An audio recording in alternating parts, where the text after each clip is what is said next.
sejahtera untuk kita semua. Saudara-saudara, hari ini 7 Desember 2020 kita mendapat kabar yang sangat mengejutkan.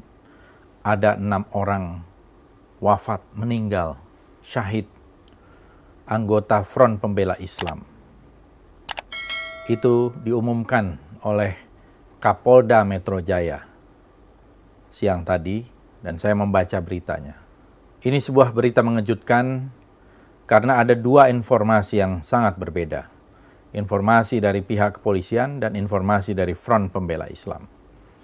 Informasi dari pihak kepolisian mengatakan bahwa mereka sedang membuntuti, mengikuti iring-iringan dari mobil yang dikendarai oleh Habib Rizik Syihab dan para pengawalnya. Dan kemudian terjadi tembakan-tembakan. Dan mereka kemudian menembak balik, 6 orang meninggal. Itu versi polisi yang saya baca di dalam berita. Versi FPI mengatakan Habib Rizik Syihab dan keluarga sedang menuju ke wilayah Karawang Timur, paling tidak itu di tol Karawang Timur, dan dihadang oleh orang tak dikenal. Artinya orang itu tidak menggunakan identitas atau seragam. Kemudian mereka menembaki mobil dari para pengawal Habib Rizik dan kemudian mereka diculik, tidak diketahui keberadaannya. Bahkan ada berita sebelumnya mengatakan tidak diketahui keberadaan mereka. 6 orang dari anggota Laskar FPI ini. Kemudian kita ketahui juga dalam rilis yang saya baca bahwa Habib Rizik bersama keluarga dekat, keluarga inti, hendak melakukan pengajian terbatas bersama keluarga inti. 2 informasi ini kalau kita lihat merupakan informasi yang saling bertolak belakang. Pertama, saya ingin menanggapi bahwa bagaimanapun peristiwa apapun, apalagi dalam sebuah peristiwa yang tidak ada kaitannya dengan terorisme, tidak ada kaitannya dengan separatisme, tidak boleh ada darah yang tumpah.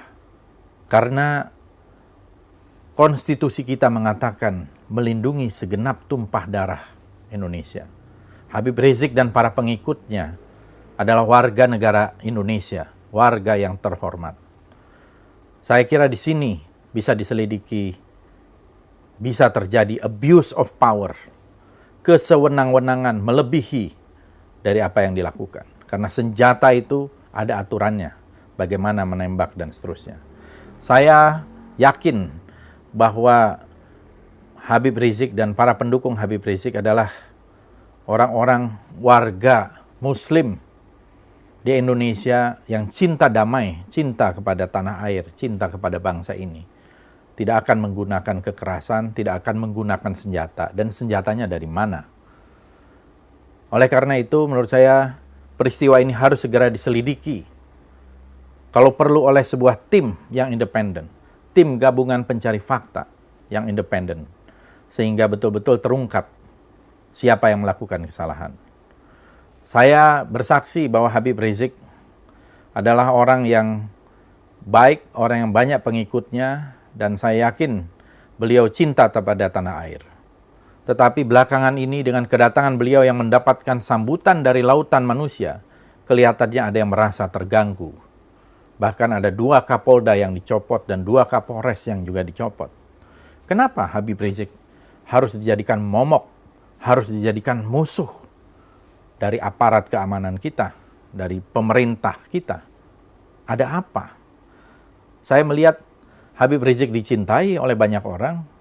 Tidak mungkin ada yang menjemput datang bersusah payah ke bandara sebanyak itu. Lautan manusia, ratusan ribu bahkan jutaan. Tidak mungkin orang mendatangi Habib Rizik ketika di Mekah. Para jamaah umroh, para jamaah haji datang ke rumah beliau hampir setiap hari, ratusan orang. Dan juga didukung oleh ulama-ulama yang ada di Saudi dan juga di Timur Tengah. Ada apa dengan aparat penegak hukum kita?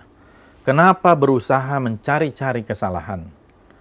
Soal kerumunan, sudah jelas ada aturannya, sudah ada denda yang dibayarkan 50 juta. Padahal juga banyak kerumunan-kerumunan lain yang tidak diselidiki oleh aparat kepolisian, termasuk di dalam acara pilkada, acara maulid-maulid di berbagai tempat, acara keagamaan di tempat lain, acara apel dan sebagainya. Jadi ada diskriminasi hukum di sini yang jelas.